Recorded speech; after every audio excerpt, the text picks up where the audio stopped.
Fala galera, está no ar mais um Café com ADM, a sua dose de cafeína nos negócios. E o assunto hoje é sério, saúde mental. É hora de falar sério sobre esse tema. Com o número recorde de afastamentos do trabalho em 2024 por conta de transtornos mentais, as empresas brasileiras veem crescer um problema para o qual ainda não existe solução fácil. Por isso eu vou receber aqui hoje a Josiane Serrano, que é pedagoga e gerente de atendimento corporativo do Senac de São Paulo, e a Fabiola Franchini, que é coordenadora de educação corporativa no Senac de São Paulo, e elas vão falar sobre a relação entre saúde mental e trabalho e como que as empresas podem atuar para reduzir o turnover e os afastamentos. Daqui a pouquinho elas chegam por aqui, fica ligado. Seu escritório merece um café à altura do seu negócio. Com a Nespresso Professional, você tem máquina sem custo, café premium e planos a partir de 7 cafés por dia. Tudo com assinatura digital, pedidos automáticos, pagamento facilitado e zero complicação. Traga mais excelência para o seu negócio e assine agora. Porque a educação é um dos setores mais promissores do franchising. Com crescimento de 9,7% em 2024, o setor de educação alcançou um faturamento de 14,2 bilhões de reais, segundo a ABF. E você pode fazer parte desse mercado. Você gostaria de empreender com uma franquia poderosa do setor? O Grupo Grau Educacional é uma referência nacional em ensino técnico e educação profissionalizante, presente em todas as regiões, com mais de 600 mil alunos matriculados. Sua proposta pedagógica inovadora e o suporte contínuo aos franqueados garantem o sucesso e a padronização das operações em todas as unidades. O faturamento médio é de R$350 mil por mês e o ponto de equilíbrio costuma vir por volta do 8º mês. Acesse o link que está agora na descrição para ver todos os big numbers e saber como se tornar um franqueado do Grupo Grau Educacional. Josiane Serrano é gerente de atendimento corporativo no Senac de São Paulo. Ela começou sua trajetória na instituição em 1995 na unidade de Limeira, no interior do estado, no setor de atendimento ao cliente. Depois de experiências no setor de apoio técnico e como coordenadora da área, ela assumiu a primeira gerência de unidade no Senac Franca em 2008. Em 2014, ela assumiu a gerência do Senac São Carlos em 2018 da unidade Ribeirão Preto, onde ficou até dezembro de 2022. Ela tem formação em pedagogia e é especialista na área de educação. A Fabiola Franchini é coordenadora de educação corporativa no Senac de São Paulo, conta com 20 anos de experiência em recursos humanos, recrutamento e seleção e atividades de treinamento e desenvolvimento. Ela é especialista em recrutamento e seleção, aprendizagem e desenvolvimento, parcerias de negócios, coaching e coaching de equipe. Fabiola tem formação em psicologia pela Mackenzie, pós-graduação em administração de empresa pela FAAP e mestrado internacional em recursos humanos pela University of Greenwich de Londres. Muito bem, Josiane e Fabiola, que honra receber vocês duas por aqui hoje, dose dupla de cafeína. Sejam muito bem-vindas ao Café com ADM. Obrigada, é um prazer estar aqui nesse bate-papo do Café com ADM e eu tenho certeza que a conversa vai ser bem boa. Também agradeço o convite, Leandro, Josiane, prazer estar aqui com vocês para falar desse tema tão relevante nas atualidades. Perfeito. Pessoal, então aqui só para vocês se acostumarem aqui com as vozes, né, saber quem que está falando, eu vou pedir para Josiane dar um alô de novo. Só para você já gravar aqui a voz, aqui, sabe? Ó, agora é a Josiane. Fala aí, Josiane. Olá, tudo bem, pessoal? Pronto, essa é a voz da Josiane e agora a Fabiola. Boa tarde, pessoal. Muito bem. A gente faz isso porque tem muita gente que não assiste o programa em vídeo, né? E só escuta, né, no formato áudio. Então é importante, assim, pra galera saber, né, quem que tá falando e tudo mais. E bem daqueles programas de rádio de antigamente, né, que a gente assim escutava e já fazia uma imagem mental de quem era aquela pessoa, né? Então isso é importante. Mas vamos lá, vamos começar esse nosso bate-papo super importante aqui, como eu falei na introdução. É um assunto muito sério e que as empresas, isso no mundo inteiro, né, elas estão passando por um problema tremendo porque a nossa sociedade, de uma maneira geral, está adoecendo, né? Então, assim, a gente vem passando, né, por muitos transtornos mentais, ansiedade, depressão, enfim, uma série, né, de problemas que o trabalho em si, ele está totalmente relacionado, né? Ele tem uma implicação direta, né, no número de transtornos mentais. E então, como é que os afastamentos, vamos começar assim, pontuando o problema das empresas, né? Como é que o afastamento por transtornos mentais, emocionais, acabam impactando financeiramente, né, as empresas e a economia como um todo? A saúde mental dos trabalhadores, ela tem um grande impacto na produtividade e na eficiência das empresas, né? E acho que quando os colaboradores, eles enfrentam esses transtornos, há um aumento significativo nessa rotatividade, né? O o que resulta, na verdade, em custos elevados aí para as organizações, né? E esses custos, eles incluem despesas aí de substituição de funcionário, a própria perda de conhecimento institucional, né? E a diminuição mesmo dessas equipes. Eu tenho um número aqui, antes da Fabiola falar, eu tenho um número aqui que, olha só, 2024, números atualizados, né, que o número de afastamentos no Brasil por conta de transtornos mentais chegou a 440 mil. Enfim, a gente tem até um registro disso, né? E lógico que tem até os registros que não são formalizados, então acredito que esse número seja ainda maior. E tem ainda aquelas pessoas que nem se afastam e continuam também no trabalho, sofrendo, né, daquilo ali, e que também é um grande problema, tanto para a empresa quanto, né, para a pessoa que está sofrendo aí desse problema. Então, aí, Fabiola, qual que é a sua visão, né, sobre esse assunto, né, do impacto para as empresas? Complementando a visão trazida pela Josiane, aí dos custos mais tangíveis, né, como turnover, afastamento, custos com saúde, reposição de pessoal, a gente tem alguns custos intangíveis, né, que é uma sobrecarga de trabalho das equipes que ficam, né, que precisam absorver toda essa demanda que acaba estando ali como disponível para a realização. Então, tem a sobrecarga psíquica e de trabalho das pessoas que estão ali. A gente precisa tentar numa equação, né, para dar conta de tudo isso que emerge fruto dos desafios que a saúde mental vem trazendo para a gente. Legal. E na esteira do anúncio desses números, né, o governo anunciou também a atualização da norma regulamentadora número 1, que trata das questões de segurança e saúde no ambiente de trabalho. Bom, na prática, o que vai ser feito, né, e qual que vai ser o impacto na rotina das empresas e dos trabalhadores? Bom, acho que a atualização dessa norma regulamentadora, ela visa garantir melhores condições de segurança e saúde no ambiente do trabalho, né? E a implementação dessas medidas, ela requer aí uma série de ajustes, né? No ambiente corporativo, eu entendo que a gente pode adotar diversas medidas, né? Enfim, para mitigar mesmo essas situações. Primeiro, é essencial promover uma cultura, né? Uma cultura de bem-estar, onde esses funcionários eles se sintam apoiados, eles se sintam incentivados a cuidar da sua saúde, né? E, além disso, é muito importante o treinamento de líderes e uma educação continuada, né? Acho que a Fabiola, entendo que ela pode até explorar um pouco melhor esse assunto, porque ele é primordial para que, de fato, essa atualização ela aconteça na prática dentro das empresas. Concordo com você, Josiane, com a atualização da NR1, né, o Ministério do Trabalho traz para nós ali para as empresas, um pedido por respostas concretas em relação aos cuidados que as empresas têm com os funcionários. E aí um olhar sobre identificação, avaliação e mitigação dos riscos, né? Então, o que de prático, de concreto pode ser feito para cuidar da saúde mental dos nossos funcionários? Nesse sentido, aqui no Senac, né, e pela Frente de Educação Corporativa, nós atuamos em 3 frentes, né? Muito com um olhar para o funcionário, que também precisa ser sensibilizado, precisa ter letramento, né, consciência, ampliação da sua consciência em relação ao bem-estar, saúde física, emocional, mental, né? Uma atuação mais dirigida para a liderança, né, como a Josiane trouxe, que é fator-chave de sucesso para a saúde mental nas empresas, por propiciar o ambiente de trabalho de confiança, né, de segurança psicológica, onde as pessoas podem ser quem elas são, trazer seus incômodos, né? E a liderança muito alerta para os sinais, né, sinais de mudanças abruptas, coisas que não aconteciam, comportamentos.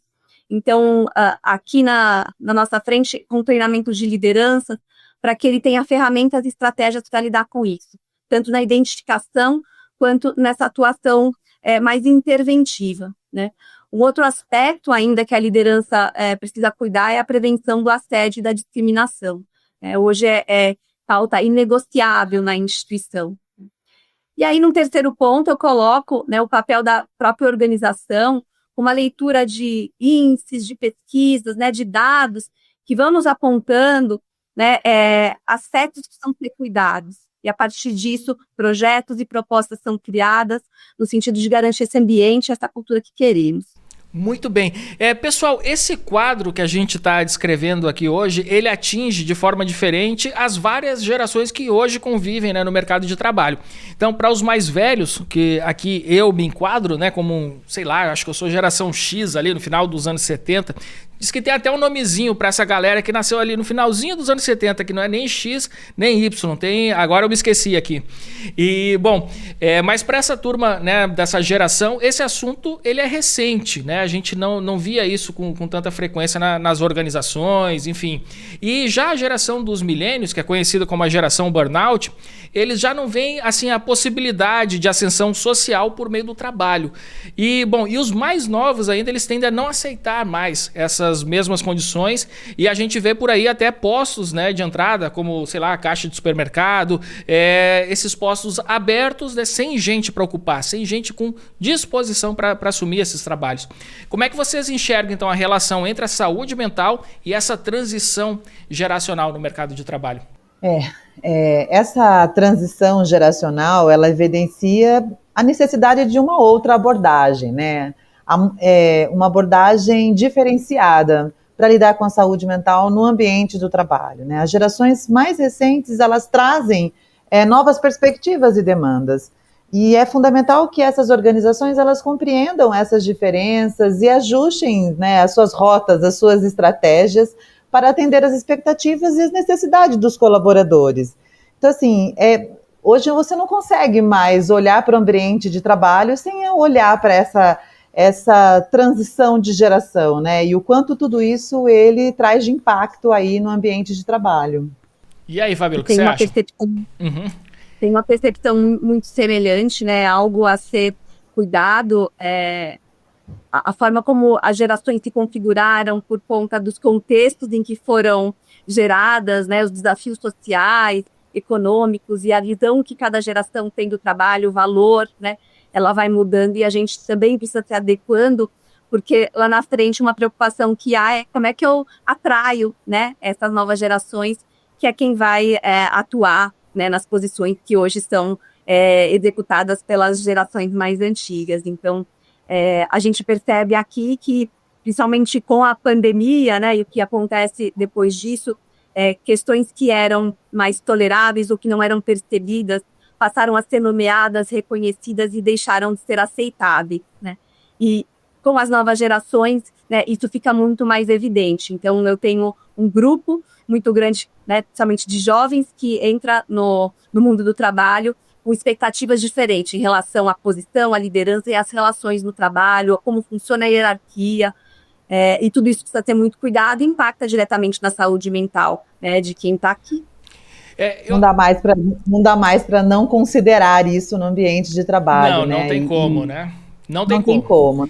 E assim, já não dá mais também para as gerações como a minha encararem isso como, isso é mimimi, isso é frescura. E assim, a gente tem que ter a humildade para reconhecer que as novas gerações, como você falou, né, Fabíola, estão chegando e que naturalmente, por uma questão etária, elas vão ocupar, né, os postos nas organizações, enfim, e a gente tem que encontrar um caminho para equilibrar, né, essas demandas. Agora, você falou num ponto que eu achei interessante, que foi a questão da pandemia, né? A gente teve uma mudança muito impactante de como se enxerga o trabalho, de como o trabalho pode ser feito. Então, a gente viu, não precisa ser só 100% presencial, eu posso fazer alguma coisa de casa, isso aí traz qualidade de vida, traz, enfim, né, uma série de benefícios. Por outro lado, passa a pandemia e vem um movimento muito forte das empresas dizendo assim, não, peraí, isso foi só durante a pandemia, não funciona para os dias de agora, que não é necessário ter um afastamento, enfim. Então, vamos voltar todo mundo. E a gente tem visto isso sendo liderado pelas maiores empresas do mundo, né? A questão do trabalho presencial, e não só o trabalho presencial, como também uma dedicação ainda mais acirrada ao trabalho. Então, recentemente, até foi notícia algum comunicado do Sergey Brin, lá do Google. Olha só, vamos ver se minha memória tá boa, né? Eu tô lembrando aqui de uma pauta aqui, né? Uma notícia que circulou e que ele cobrava que os trabalhadores, enfim, se dedicassem ali 60 horas ao trabalho, no mínimo, alguma coisa assim, no mínimo 60 horas. Então, imagina essa pressão, né? Como que ela impacta na saúde mental, na ansiedade dessas pessoas, na qualidade de vida como um todo, na vida dessas famílias, porque o trabalho ele não é só aquela pessoa que desempenha, existe todo, né, um universo familiar que também é impactado, né, pelas relações de trabalho. E como é que vocês enxergam, então, assim, esses dois movimentos, né? De um lado, a turma pedindo mais qualidade de vida, um pouco mais de flexibilidade e tal e tudo mais, e do outro, as empresas tentando equilibrar as contas, que também é isso, né? Não é só questão, porque o empresário é malvado. Não, existe ali todo um contexto econômico, né? Que deve ser cumprido, deve ser superado e também uma necessidade das empresas, enfim, de terem um controle maior do trabalho e tudo mais. Como é que vocês enxergam esses dois lados da moeda aí? Quer começar, Fá? Acho que você pode falar um pouquinho sobre essa. Posso. Eu trago aqui até um outro elemento para a equação, né? Uma preocupação dos empresários sobre a cultura organizacional, né? Então, quando a gente ouve aí um relato sobre uma preocupação em retorno ao presencial, 100%, com uma preocupação de manter a cultura, os valores, as relações, né, que com o trabalho remoto acabam criando outras configurações. Então, este é um ponto, né? Por outro lado, com a pandemia, de fato, nós entendemos que era possível uma outra organização da forma de trabalhar, onde eu tenho menos desperdício de tempo com trânsito, as pessoas conseguem organizar a vida familiar, atividade física, enfim, outras atribuições, encaixando numa rotina de trabalho mais saudável. Né? Mas, para além disso, né, na pandemia também se configuraram outras questões, como um acúmulo de trabalho, uma diminuição de equipes. Né? Então, acho que essa é uma nova organização que a gente ainda está aprendendo a lidar. Né? O fato é que não é apenas a opção pelo home office ou pelo presencial que vai garantir um ambiente de saúde mental e de segurança. Né? Tem outros elementos ali. Como eu faço a gestão, como é que eu dimensiono a minha equipe, quais são as cobranças, né, as metas que a gente estipula para esses grupos. Então, acho que tem outros elementos aí, José, se quiser complementar, né, que a gente pode olhar para, né, a fazer uma avaliação presencial versus remoto. Eu concordo, enfim, em gênero, número e grau com o que você trouxe, né? E essa pressão, ela constante pela alta performance, né? Acho que nesse movimento aí pós-pandemia, ela camufla problemas de saúde mental dentro das organizações, né? E é importante a gente ter um olhar mais cuidadoso para isso, né? E os colaboradores, eles acabam se sentindo obrigados, né? Enfim, até por uma questão aí da própria empregabilidade, e aí a trabalhar nesse ritmo, né? Enfim, então é muito importante que a gente faça esse olhar e crie aí espaços para que a gente minimize aí alguns problemas nessa área de saúde mental. Legal. Agora eu estou me lembrando aqui que no começo dos anos 2000, por aí, essa frente da satisfação dos funcionários, isso se tornou realmente assim um objetivo dentro das empresas. E assim como eu falei aqui das grandes empresas que hoje estão mais linha dura, foram essas mesmas grandes empresas que ventilaram essa cultura para o mundo. Então, assim, a gente muito se inspirava, por exemplo, na arquitetura do Google, que era aquela coisa que você podia trabalhar, no meio do trabalho você podia parar para lanchar, para jogar um joguinho ali, se jogar num puff e tal. Isso acabou sendo, né, uma referência para muitas empresas, para todas aquele mundo das startups, tal, tudo mais. E a gente observa que isso também veio mudando, né, nessa nova batida. já não tem muito mais espaço para esse ócio dentro do trabalho, esse aspecto mais lúdico, mais divertido. Isso também é algo que talvez, se a gente conseguir resgatar, e aqui eu estou dando um palpite, né, totalmente, enfim, né, eu preciso estudar mais sobre o tema, para saber se, talvez resgatando um pouco dessas práticas, né, se a gente consegue diminuir, né, esse estresse organizacional que a gente vem vivendo atualmente, né? Na verdade, isso era uma referência, né? Quando a gente olhava para essas empresas, a gente falava, nossa, acho que eu queria trabalhar numa empresa assim, sonho, né? Era o sonho, né? E aí a gente hoje acaba encontrando com um outro quadro aí, né? Enfim, mas eu concordo, eu acho que é isso mesmo, né? Eu acho que esses ambientes, eles promovem esse espaço, né? Esse espaço é quase que um espaço de saúde e bem-estar, né? De interação. Enfim, eu acredito muito que quando a empresa ela promove isso, o funcionário ele se sente pertencente a esse lugar, né? E aí todas as outras questões, elas acabam tendo menos impacto, né? Porque ele está num lugar que é acessível, um lugar que ele se sente pertencente, um lugar que é acolhedor, um lugar que é colaborativo, né? Acho que esse é o desafio da empresa, né? No meio disso tudo, desse mundo louco que a gente vive, onde performance é tão... cada vez mais ela ganha um espaço relevante, ela é tão avaliada, entender aonde cabe isso, né? De fato, com esse olhar do retorno do presencial, né, essa temática ela também tem retornado, né? Como atrair, né, novamente os funcionários para que eles queiram ficar no ambiente de trabalho. E para isso eu preciso ter um ambiente de trabalho saudável, gostoso, leve, lúdico, né, como elementos que você trouxe, né?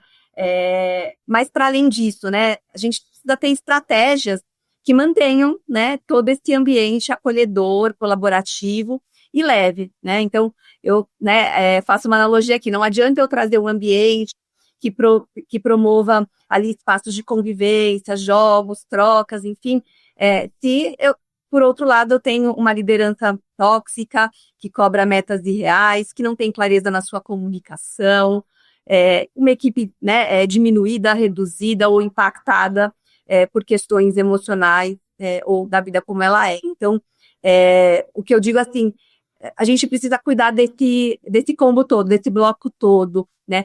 O ambiente de trabalho físico, ele é um dos elementos e com certeza muito importante, né? Como eu tenho hoje facilidade por estar em casa, no home office, para ter acesso a uma academia ou a outros elementos, muitas empresas também vêm adotando estratégias chamadas de qualidade de vida, né? Para aproximar também, entendendo que a vida hoje ela não se separa entre vida pessoal e vida, né, do trabalho. Nós somos uma pessoa só e temos, né, atribuições a serem realizadas, papéis a serem cumpridos. Então, nessa equação toda, a gente precisa encontrar algo que, de fato, promova um bem-estar como valor para a empresa. As políticas, elas precisam ser claras e ações concretas, né?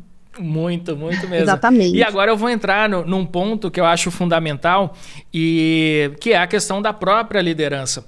Então, assim, as lideranças elas têm um papel que é fundamental na condução, né, do clima que se vai, enfim, ser implantado numa organização, que vai ser compartilhado ali dentro, né, por todos. E se esse clima vai ser bom ou se ele vai ser ruim.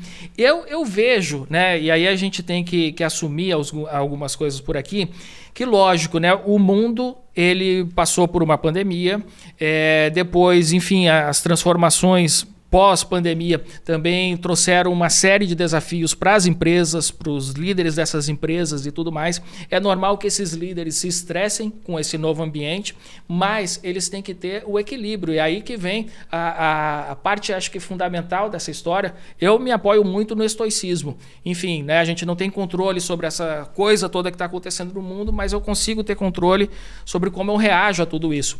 Então eu não posso me tornar uma pessoa desequilibrada porque o mundo está louco. né? Porque senão eu vou repercutir esse mesmo comportamento dentro da minha empresa, dentro da minha casa e tal. Então eu tenho que ter o equilíbrio. Eu acho que a única forma de você passar por uma tempestade é mantendo essa serenidade. E muitos líderes não conseguem, são afetados, eles não estão devidamente preparados, né, para enfrentar os desafios que as empresas estão enfrentando hoje. E isso acaba, né, de alguma forma, repercutindo na própria empresa, nos trabalhadores, enfim, na forma como esses times vão ser conduzidos. Como é que vocês enxergam, então, esse papel das lideranças nesse cenário? Bom, eu enxergo que é um papel essencial, é um pouco do que a gente já falou, né? Não adianta você ter políticas claras ou políticas de incentivo, e se você não tem uma liderança bem formada, né? Enfim, bem alinhada. Eu vou deixar para a Fabiola falar sobre isso, porque ela faz todo um trabalho aí de desenvolvimento da liderança do Senac, com trilhas de formação, então acho que ela pode contribuir, inclusive, melhor com esse assunto, mas enfim, a liderança ela tem um papel crucial nesse processo, né? Perfeito, a liderança tem um grande impacto, né? E o que a gente percebe nas pesquisas é que grande parte dos funcionários pedem demissão da liderança e não da própria estrutura do emprego. Então, é feito muito investimento na liderança, que é considerada a guardiã dos valores, da cultura, né, e que precisa ter todas as estratégias para lidar com o contexto. E aí, algo até conectando com o que Leandro trouxe, né, o autocuidado e a autoliderança, né, também para a liderança é muito importante. Então, eu ter clareza de como eu estou, né, para estar bem, para cuidar do outro, é fundamental. Aqui a gente faz uma analogia com a máscara de oxigênio do avião, né? Então, precisamos primeiro colocar na gente para depois cuidar do outro. Então, é feito um trabalho inicial muito direcionado para esse autocuidado, sensibilização, né? Para que a liderança esteja bem e fortalecida para oferecer ajuda, né? E aí, num segundo passo, sim, né? Toda algumas trilhas de desenvolvimento, focando, né, desde gestão de conflitos, técnicas de liderança, como conduzir conversas, os tipos de conversa, como eu me aproximo de alguém que está em sofrimento para oferecer ajuda, como eu mobilizo a rede de apoio dessa pessoa, né, aqueles sinais mesmo, né, para que a gente possa identificar e criar essas estratégias. Aqui a gente tem alguns momentos ao longo do ano de campanhas, para autocuidado, não só da liderança, mas de todas as equipes, então todos estão envolvidos, né, para além desses treinamentos que impactam os diferentes grupos. E nada disso funciona se a gente não tiver, né, as estratégias organizacionais para acompanhar, monitorar e avaliar o que está acontecendo. Então, você citou lá atrás o engajamento, né? Hoje a gente traz uma pesquisa de engajamento, né, para identificar aqueles elementos que precisam ser trabalhados, né, acompanhados, né, com um olhar talvez mais local, para determinados grupos. Também pesquisas de desligamento que trazem um retorno sobre a nossa cultura e o que pode ser ajustado, e isso é fundamental para que a gente possa criar projetos, né? Mas tudo isso tendo como ponto de partida a atuação com a liderança, que acaba sendo, né, de novo, os guardiões, né, dessa cultura que a gente quer construir. Então, com eles o diálogo mais imediato, para que o que é valor possa ser multiplicado e zelado, né? Então, quando acontece, talvez ali uma situação de discriminação, assédio ou uma conduta inadequada, essa liderança tem que estar pronta para intervir, né, naquilo que é inegociável para nós enquanto valor. Perfeito. Eu vou aproveitar aqui o gancho aqui, Josiane e Fabiola, né, para falar aqui para a turma que aqui no Administradores, né, a gente tem uma preocupação muito grande com esse tema. E assim como eu falei aqui, como eu puxei esse tema aqui da liderança, a gente tem uma preocupação muito grande também com a formação dos líderes e com a inteligência emocional dos líderes. Então, assim, há alguns anos nós trouxemos aqui para o Administradores Premium, que é a nossa plataforma de cursos e de educação corporativa, um curso que é comandado pelo Daniel Goleman, né, que é o autor do clássico Inteligência Emocional. É o curso Leadership Masterclass. É um curso voltado para a formação de líderes, né, e também voltado aqui para você conseguir aprimorar, né, a sua inteligência emocional e todos os aspectos, né, da liderança relacionados a esse tema. Então eu já deixo aqui a indicação para todos vocês que estão nos ouvindo, nos assistindo. Entre aqui no Administradores e procure por Leadership Masterclass, com Daniel Goleman. Vocês vão curtir, eu vou passar para vocês depois esse curso aí, vocês vão curtir demais aí. Assim, é o conteúdo assim de liderança e de inteligência emocional que mais me impactou assim na vida toda, assim, né, em 30 anos estudando esse tema. Bom, e agora falando do Senac, né, como é que vocês têm tratado esse assunto, né, junto às empresas, né, do ramo comercial, e também quais são os programas internos que vocês desenvolvem para evitar uma piora no quadro de saúde mental dos próprios colaboradores do Senac? Bom, eu vou falar um pouquinho de como a gente tem tratado, né, na nossa relação com empresas, né, e setor público. A gente acaba não tratando de uma maneira muito direta a questão dessa atualização, por exemplo, da NR1. A gente atua muito com projetos, né, que de uma certa forma fala um pouquinho disso tudo que a gente conversou até aqui, né? Então são projetos com mulheres em vulnerabilidade, que possibilitam para elas essa ressocialização ao mercado de trabalho, ao setor produtivo. A gente atua muito na frente de inclusão, né, inclusão social, e, enfim. Então, a gente tem muitos contratos aí, tanto com o setor público quanto empresa privada, nessa linha, que de uma certa forma, ela vai permeando um pouco esse assunto, né, porque se a pessoa ela tem a possibilidade de uma qualificação, ela também, ela se sente bem, ela se sente ativa, ela se sente pronta, né? E aí todas essas outras questões, elas acabam, enfim, dando espaço para que ela, enfim, traga sustento para a família, sabe? É um pouco disso que a gente fala quando a gente atua muito com as prefeituras, com as secretarias de assistência social, e num trabalho aí de ressocialização dessas pessoas para o mercado de trabalho, né? Aqui, como prática, dentro da área de recursos humanos, né, educação corporativa do Senac, estamos muito alinhados com o que é oferecido, inclusive, né, para a sociedade, pelo atendimento corporativo. Então, em primeira instância, ali, um cuidado para que nosso ambiente de trabalho esteja inclusivo, né?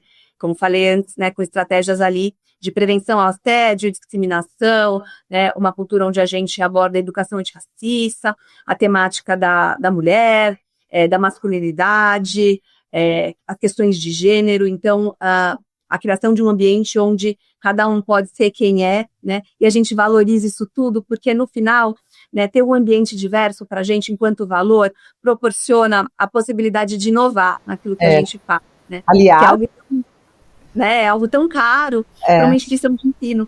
E né? só Então, assim, né, Fabiola, o ambiente diverso, ele traz esse olhar inovador, né?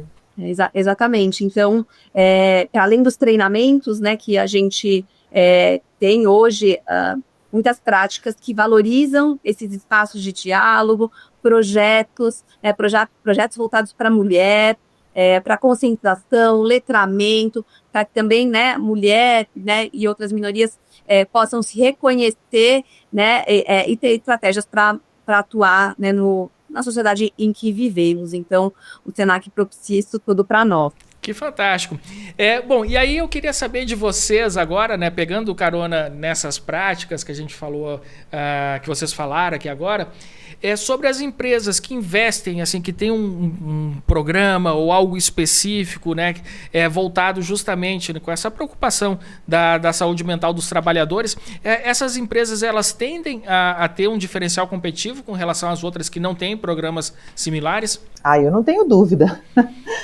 A empresa que cuida dos seus funcionários, ela naturalmente promove um ambiente mais acolhedor, colaborativo, inclusivo, um ambiente de sucesso, né? Para isso que a liderança ela deve estar, né, disposta a ouvir, aprender, adaptar. Enfim, eu não tenho dúvida que essa empresa ela é uma empresa melhor para se trabalhar. Eu também concordo com você, e um sinal, né, uma manifestação disso é que tem o Senac, né, por ser uma empresa de educação e ter isso como elemento da nossa cultura, o cuidar, né, do outro, o trabalho com a saúde mental, a educação emocional, ele já vinha acontecendo antes da pandemia. Então eu considero que foi sim um diferencial, né, as equipes já estavam um pouco mais preparadas, né, para lidar com essa situação de adversidade. Então, um outro elemento aqui é essa resposta para situações de crise, situações em que exigem adaptação, né? Então, eu tenho uma equipe fortalecida emocionalmente, uma equipe que né, é cuidada, né, que se sente parte, pertencente de um grupo, faz com que essa equipe tenha melhores respostas, uma melhor performance, desempenho, maior produtividade, menor absenteísmo, e que seja uma empresa atrativa, né, para que outros talentos, outros profissionais queiram fazer parte dela. Legal. E eu costumo, pode falar, Josiane, desculpa. Leandro, eu costumo falar que a gente, e aí posso falar por mim e pela Fabíola, que a gente é privilegiado por trabalhar numa instituição educacional, né, e que naturalmente já tem esse olhar cuidadoso. Então, acaba sendo até uma referência para a gente, né, e dentro do atendimento corporativo, é inevitável que todas essas ações elas não sejam contempladas, né? Então todas as nossas ações comerciais elas têm como essência os valores e né, e a proposta de trabalho do Senac. Perfeito, né? Isso é importantíssimo para as empresas também que não são empresas de educação, mas que incorporem a educação nas suas empresas, nos seus ambientes. Porque a empresa só tem como evoluir se estiver atenta, né, a uma evolução contínua do seu aprendizado, né? Enfim, não existe crescimento organizacional se não houver também um crescimento das pessoas. Então é fundamental investir em educação. Galera, eu queria saber agora, então... Bom, a gente está falando aqui e a gente não chegou a pontuar a diferença entre as empresas, né? Empresas grandes, elas têm todo um aparato que consegue oferecer esses programas, conseguem prestar atenção, enfim, como elas têm instrumentos, né, para observar o comportamento das pessoas e tudo mais. E as pequenas empresas, que são a maioria no Brasil, elas não têm nada disso. Não tem nada disso, né? Mal e porcamente, essas empresas, enfim, conseguem lidar com as atividades mais básicas da administração, né? E aí acaba que a saúde é uma coisa que nem se passa, né, pela cabeça do gestor ali, do líder dessas pequenas empresas. E só que a gente está falando aí da maioria das empresas brasileiras, das empresas que mais empregam no Brasil e tudo mais, e que, lógico, também tem um papel fundamental nisso. Então, agora eu queria assim, puxar esse tema, né, para esse público das PMEs, né? Como é que essas empresas também podem desenvolver um olhar. Eu sei que eles não vão ter recursos para contratar, sei lá, um psicólogo organizacional ou algum programa de fora e tal, porque tudo isso é custo para a organização, mas prestar atenção nos seus colaboradores não necessita você gastar muito, né? E principalmente quando é uma pequena empresa, você está ali no dia a dia com eles. Então eu queria que vocês falassem com esses gestores agora. E qual que é o recado que vocês dariam para eles? Tem líderes, né? Por menor que seja, tem um proprietário, tem um líder, enfim. E aí a gente falou tanto do papel do líder e a importância dele nesse processo, né? Então... acho que é um pouco do que a Fabíola já trouxe, né, Fá, nesse sentido, né? Talvez não tenham grandes recursos aí de uma educação continuada, de ter espaços, né, de descompressão, que muito tem se usado, enfim, mas entendo que tem uma liderança e ela pode fazer a diferença para esses trabalhadores. Entendo que hoje, né, a gente tem muito conteúdo disponível também, né? Esse podcast, por exemplo, é um deles, né?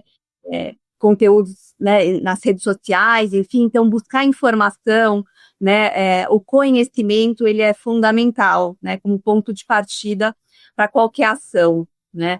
E aí a gente volta para o ser humano, né? Como, né, Josiane trouxe aí o papel da liderança, né, como figura principal que vai transmitir esses valores. Então, né, pessoas que tenham empatia, né? Então, não vou tratar o outro como eu não gostaria de ser tratado, práticas flexíveis, né, assim, dentro do possível, dentro das políticas e práticas da empresa, né, o diálogo, a comunicação, né, assim, o cuidado com o ambiente, com elementos às vezes que são simples, né, mas que fazem toda a diferença, né, um ouvir, um prestar atenção no outro, num comportamento que se alterou, entender que, né, as adversidades da vida impactam de fato as pessoas e que não há uma separação entre a vida pessoal e o trabalho, e tratar o outro ser humano como um ser humano. Muito bem, olha só, eu lembrei aqui do Jung, né, que fala que quando você encontrar um ser humano,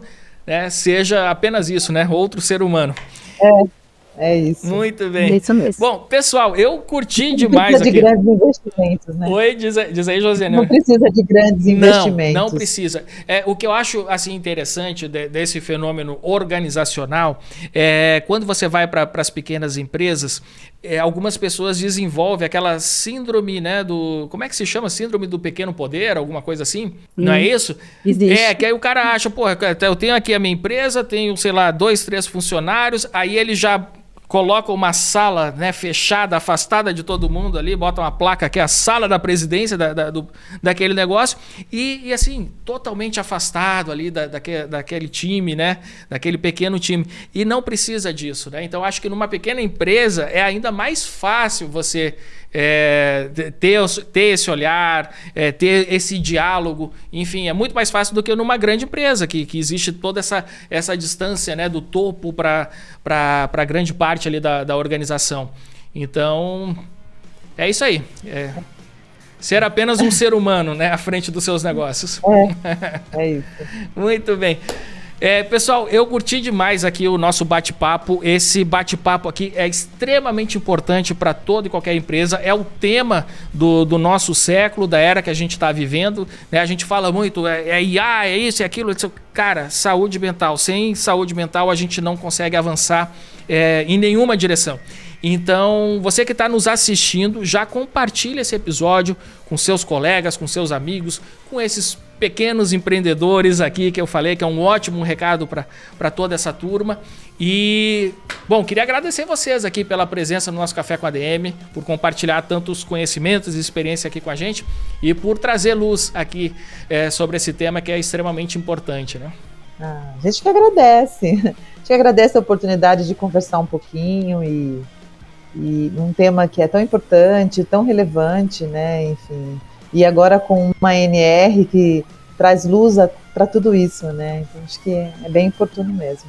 Também quero agradecer a oportunidade de participar aqui com vocês, é sempre uma oportunidade de compartilhar conhecimento, pensar em outras práticas, em outras possibilidades, em outros caminhos e dividir um pouco do que a gente vem fazendo também com outras pessoas. Então, muito obrigada pela oportunidade mais uma vez. Valeu, pessoal. E você que está nos assistindo aí do outro lado, já coloca aqui nos comentários, diz o que você achou deste episódio do Café com a ADM de hoje, aqui com a Josiane Serrano e a Fabiola Franchini do Senac, essas duas feras que trouxeram aqui, como a gente falou, né, uma luz enorme, né, sobre o tema da saúde mental no trabalho. Eu tenho certeza que você curtiu e olha só, na semana que vem, uma novidade para você, a gente volta com mais cafeína. Combinados então? Então até a próxima semana e mais um episódio do Café com a ADM, a sua dose de cafeína nos negócios. Até lá!